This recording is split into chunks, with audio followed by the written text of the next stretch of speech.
સુતા હતા અને બાઇટ કરી લીધું? હા, ખાટલે જ સૂતો હતો અને બાઇટ કર્યું એટલે નીંદર ઉડી ગઈ. કેમ કે કાંડામાંથી કર્યું એટલે. હર હર મહાદેવ, જય દ્વારકાધીશ, જય શ્રી રામ. તો કેમ છો મિત્રો? આશા રાખું છું કે બધા મજામાં જ હશો. તો મિત્રો આપણે જે કાકા બેઠા છે એને હવે સ્નેક બાઇટ નો કેસ છે કે આપણે કાકાને આ જે કાન છે ડાબા કાન ઉપર સ્નેકે બાઇટ કર્યું હતું ને આપણે અત્યારની એવી માન્યતા છે કે ભાઈ સાપ બાઇટ કરે અને નોરતાના સમયમાં કે નવરાત્રીના સમયે જે એની દાઢો ખોલી હોય છે ને ખાટલા ઉપર બાઇટ કરી શકે છે કે ખાટલા ઉપર ચડી અને પછી બાઇટ કરી લેતો હોય છે. હવે આપણે કાકા જોડે વાત કરીએ, એનું પૂરું નામઠામ પૂછીએ અને એની જોડે આ બનાવ છે એ કેવી રીતે બન્યો હતો ને કાનડા જે કાન છે કાન ઉપર સાપે બાઇટ કેવી રીતે કર્યું હતું એ પૂરી એની જોડે વાત કરીએ. પેલા તો તમારું પૂરું નામ બોલો. મારું નામ વલ્લભ રામજી હળિયર, ગામ રાણ, તાલુકો કલ્યાણપુર, જિલ્લો દેવભૂમિ દ્વારકા. હવે મારું અહીં નરેન્દ્રભાઈ પહેલેથી રેણાક વાડી જ છે.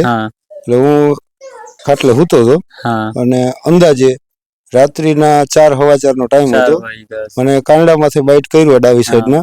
એટલે તમે આમ સૂતા હતા અને બાઇટ કરી લીધું? હા, ખાટલે જ સૂતો હતો અને બાઇટ કર્યું એટલે નીંદર ઉડી ગઈ. કેમ કે કાંડામાંથી કર્યું એટલે શું છે કે લોહી નીકળતું હતું, નીંદર ઉડી ગઈ. એટલે બત્તી કરીને જોયું તો વહીકામાં જ હતું. બરાબર છે. એટલે ખબર પડી કે આ તો બાઇટ કરી લીધું છે. નકર તો છે ઉંદેડો છે કે બીજું કઈ જીવડો કઈડો આપણે ખબર ના પડે. એને વહીકામાં વિટાઈ કાકડીથી પરું કરી અને સીધા અહીંથી હે ને દવાખાને જ ભાગ્યા. અહીં માતાજી પેલા તો તમારે આ જે બાઇટ થયું પેલો પ્રશ્ન તમને શું મગજમાં આવ્યો હશે કે તમે ડાયરેક્ટ બાઇટ થયું એટલે તમને અત્યારની એવી માન્યતા છે ને કે પેલા જે મરી ખવડાવે, લવિંગ ને ઓલું લીમડો ને ચવાવે, પછી પેલા અત્યારે મંદિરે જાય ને પછી એવી ઘણી ઝાડફૂંક ની ચક્કર માં પડી જતા હોય, પણ તમને હોસ્પિટલે જવાનો પ્રશ્ન આવું ક્યાંથી મગજમાં આવ્યું? કે એમાં એવું છે નરેન્દ્રભાઈ, એક તો જે જનાવર છે કાર કહેવાય, નાનું હોય કે મોટું હોય, ઝેરી છે કે બિનઝેરી અમને લોકોને ખબર ના હોય, ખરેખર ખબર ના હોય. અમને તો શું છે સાપ એટલે સાપ, કે ઝેરી હોય કે બિનઝેરી હોય. પણ મેઇન ફાયદો શું છે કે આ 4-5 વર્ષથી આ તમારા વિડીયો જોઈ છે. વિડીયો જોઈને એમાં તમે લગભગ એવું જ બોલતા હો કે ભાઈ તમને હરફ બાઇટ કરે તમને ખબર નથી ઝેરી છે કે બિનઝેરી, પણ ખરેખર ટાઈમ કાઢ્યા વગર જેટલું બને એટલું વહેલું દવાખાને પૂગી જવાનું. બાકી તમે જે તમારા કુળદેવીને કે માનતા હો એને મનોમન પ્રાર્થના કરી લેવાની. મેં ખુદ જો હે ને મારા ઘરવાળાએ અહીં પાણીયારે દીવો બોયો ઘીનો, બરાબર, દીવો બોયો એટલે હું સીધો ખોટી થયા વગર દીવાને પગે લાગી અને સીધો હે ને રાતે જ અમે નીકળી ગયા. મારું રેણાક વાડી છે, વરસાદ ચાલુ હતો, મને 4:10 ની આસપાસ બાઇટ કર્યું હતું. 5 વાગ્યા તો 5 વાગે હું હોસ્પિટલ પૂગી ગયો. હું ખુદ ટ્રેક્ટર અહીંથી લઈને હાલતો થઈ ગયો હતો. મારા 2 છોકરાને ઉઠાડ્યા અને ટ્રેક્ટર મેં કીધું એક છોકરાને કીધું ટ્રેક્ટર બેસી જા, તું કાકાને ભાઈને ફોન કરી દે અને આપણે અહીંથી ગારામાંથી નીકળી જઈએ. રસ્તો કેમ કે ખરાબ છે એટલે ટ્રેક્ટર, વરસાદ ચાલુ હતો અને એમાં મોટરસાયકલ હાલે એવું પોઝિશન હતું નહીં ત્યારે. ટ્રેક્ટર લઈને વહી ગયા અને મારા ભાઈનો છોકરો 4-wheel લઈને સામો આવ્યો. પેલા તો આવી રીતે બાઇટ નો પ્રશ્ન બન્યો એટલે તમને આમ જેરી ખરેખર આપણે સાપ બાઇટ કરે તો જો આપણે જીવવું હોય, જિંદગી જીવવા માંગતા હોય તો મગજમાં ડર કે ભય રાખવો જોઈએ? ડર ના રખાય. મેં જ છે ને એને પરું કરી બનવાની હતી તો બની ગઈ. પછી થવાનું હતું થઈ ગયું, નાનકડું હોય કે મોટું હોય, ઝેરી હોય કે બિનઝેરી હોય. મને કે વલ્લભભાઈ ખરેખર તમારું કે હે ને બીપી એકદમ કંટ્રોલ છે. તમે કે કદાચ તમને ફાર પડી જાય ને, તમારું બીપી હાઈ લો થઈ જાય ને તો તમને પ્રોબ્લેમ વધી જાય. બરાબર છે. ને તમે અહીંથી નીકળ્યા ત્યારે ભગવાનને મનોમન પ્રાર્થના કરી કે તમે એવું કેમ ના કર્યું કે પેલા હાલો આપણે મંદિરે ક્યાંય આપણે માન્યતા હોય ત્યાં જાય ને પછી આપણે જે ભગવાન છે, દેવી દેવતા કે કોઈ દેવસ્થાનનો વિરોધ કે કોઈ વસ્તુનો વિરોધ નથી. ભગવાન જોડે કેમ એવડો કોન્ટેક્ટ કે તમે લાઈવ ડાયરેક્ટ એને પગે લાગી નીકળી? એમાં એવું છે કે ભાઈ હું છે ને મારે આજ મને 50-51 વર્ષ આવ્યા. હું એવા ઘણા બધા કિસ્સા હોસ્પિટલ મેં પુગાડ્યા અને આ જનાવરમાં તમારા વિડીયો જોતા હોય એટલે એવું થયું કે ખરેખર આ વસ્તુ છે ને ટાઈમ ના કઢાય. અને લાઈવ ભગવાનને તમે પ્રાર્થના કરીને નીકળી જાવ એટલે ભગવાન વારે ખરેખર આવે જ ને. કાઈ ના થાય યાર. મને સાહેબે કીધું બરાબર છે કે તમને કાઈ નહીં થાય, એને કે બીપી એકદમ કંટ્રોલ છે અને ટાઈમ પાછો થયો નથી. અમે 5 વાગે તો ખંભાળિયા હોસ્પિટલ પૂગી ગયા હતા. 4 ને 10 અહીંથી ખાલી ન કરે જવું હોય તો 2 કલાક લાગે. 2 કલાક થોડીક ઉતાવળ રાખો તો તમને ફાયદો થાય એમ. ફાયદો થાય.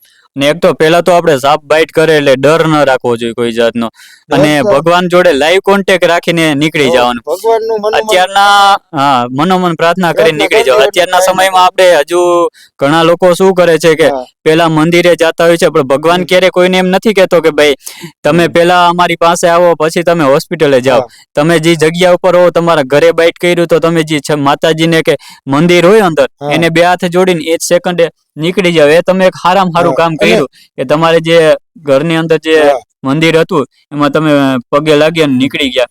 એક તમારો ટાઈમ બચ્યો. એવું છે. જો નરેન્દ્રભાઈ, અમે અહીં છે ને માતાજી મારા કુળદેવી આશાપુરા છે, એનો દીવો બોય એને પગે લાગી અને હાલતા થઈ ગયા. અને મારે રાણમાં મકાન છે મારું ફરી, એમાં જ મારા કુળદેવીનું મંદિર છે. બરાબર છે. મારા ઘરના હું ખંભાળિયાથી હોસ્પિટલ આવીને સીધો ગામમાં ગયો, રેડાકવાડી છે, તો પેલા માતાજીને પગે લાગવા ગયો.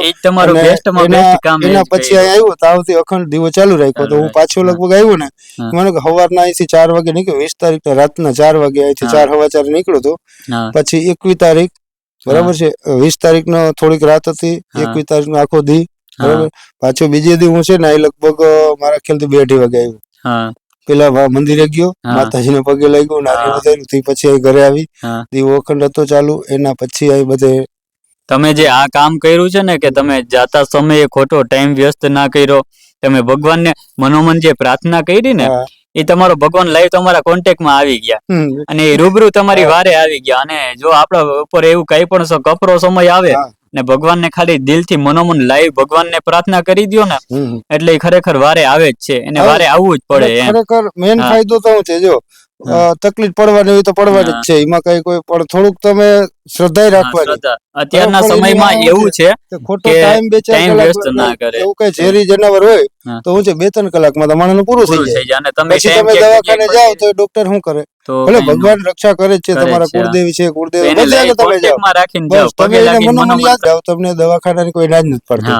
અને ખરેખર પેલો એવું છે કે એક વખત ભગવાનને મનોમન પ્રાર્થના કરી અને દવા ચાલુ કરી દેવાય. પછી હુમલો આવ્યું હોય કે જનાવર કર્યું કે પેરેલિસ હોય, પેલા હું કેતા પેરેલિસ આવે કે રથમાં આવી ગયો, પાછો રથ વટાઈ રેડી થાય. એ રથ બાપા ના હોય, રસું બ્લોક થઈ ગયું હોય બરાબર છે, એટલે દવાખાને જાવ તો તમને રેડી થાય. બાકી તમને રથ આજે આમ વટાડો, તમે હાથ પગ ખોટો થઈ ગયો, પાછો તો કેદી વટાઈ ગયો રથ આપણે તો જોયો નથી.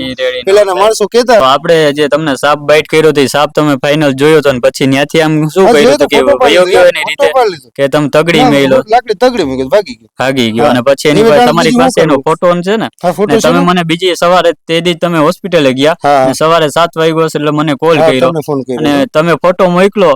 મેં ફોટો જોયો, એની પહેલા જ મેં તમને હતું ને તમારું WhatsApp નેટ બંધ હતું એટલે ફોટો તમને નતો આવ્યો. મેં તમને ફોન કર્યો ને એટલે મેં તમને કીધું નરેન્દ્રભાઈ ફોટો જોજો, મેં તમને ફોટો મોકલો છે. મેં તમને છે ને આ કેવું ઝેર છે ને પૂછવા માટે કર્યો હતો બરાબર છે. તમે એની પહેલા જ કહી દીધું કે તમને રાત્રિના સમયમાં બાઈટ કર્યું છે અને આ ઓલું કાળોતરો જ છે. અને તમે એ કીધું કે ઉપર જો ધોળા ડાગા હે બરાબર છે, અને રાત્રિના સમયે ખાટલે ચડીને કઈડો લઈ જ હોય, બીજું ના હોય. અને તમે ઝેરે કીધું, મને ઢેરે યાદ ના રહે. ન્યુરોટોક્સિન એવું કઈક તમે કીધું, મને તો છે કે એ બહુ યાદ ના રહે, પછી એટલે યાદ ના રહે. પણ અને સાહેબે જ કીધું ન્યુરોટોક્સિન છે, એને જ ડોઝ માર્યા હતા એની. કુદરતી દયાથી કઈ થયું નતું, બાટલો ચડાવ્યો, રસ્તામાં વડોદરા પૂઈ ગયા ને એટલે થોડીક જીભ પકડાણી બરાબર, માથું દુખતું હતું, તરવા બહુ લાગી હતી, એવું થતું હતું. પછી તો ખબર હોય કે જનાવર કઈડો પાણી બાણી ના પીવાય. અને સાહેબે પાણી મને પીવા નતું દીધું, રાતના 10 વાગે પાણી દીધું.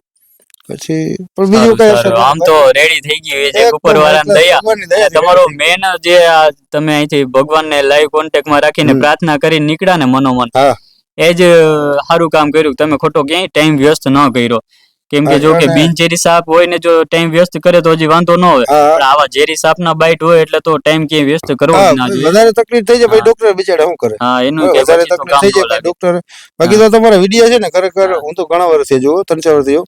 એટલે આ ખરેખર ભલે તમને એમણે બાઈટ કર્યું હતું, તમને પ્રોબ્લેમ થયો હોય ને, બાઈટ કરે એટલે તકલીફ થાય, મને એમ તમને થયું હોય ને, વસ્તુ પીડા ભોગવવી પડે. પણ અમારી સામે ઘણા બધા વ્યક્તિને તો વિડીયો જોઈ અને ખરેખર હું હે ને તાત્કાલિક ઇમરજન્સી થી ભાગવાનું કારણે જ કે તમારા વિડીયો ઘણી વાર જોતા હોય કે બીજા ઝેરી હોય લોકો તો કે બિનઝેરી હોસ્પિટલે જવું જી અને બિનઝેરી હોય તો તમને રજા દઈ દે અને ઝેરી હોય તો દાખલ કરે બીજું તો કઈ ના થાય ને બિનઝેરી પછી 2-4 કલાક વાટ જોઈ અને પછી ઓલું કરવું અને આખું ઘર હેરાન માણસ જીવનું જાય એવડો જીવ હોય એની જગ્યાએ એક ધક્કો ખાઈ આમ શું વાંધો આપણા પાછળના ઘરના બધા હોય એને પ્રોબ્લેમ તો થાય ને વધારે ગમે પ્રોબ્લેમ થયો એટલે થઈ જાય લાવું છે એટલે રાત્રિના સમયે તમને જે ખાટલે ચડીને સાપે બાઇટ કર્યું અત્યારની લોકોની એવી માન્યતા છે કે અમે એ જ એક જાગૃતતા ફેલાવવા માંગીએ છીએ વિડીયોના માધ્યમથી કે ભાઈ રાત્રે નોરતા હોય છે આપણે તમે કહેવત એવી સાંભળી હશે પહેલાના સમયની કે સાપ છે એની દાઢું નોરતામાં જ ખુલ્લી હોય એની ખાટલે પણ તમને જે સાપે બાઇટ કર્યું હતું એ નોરતામાં કર્યું હતું નોરતા પહેલા હરાદે પહેલા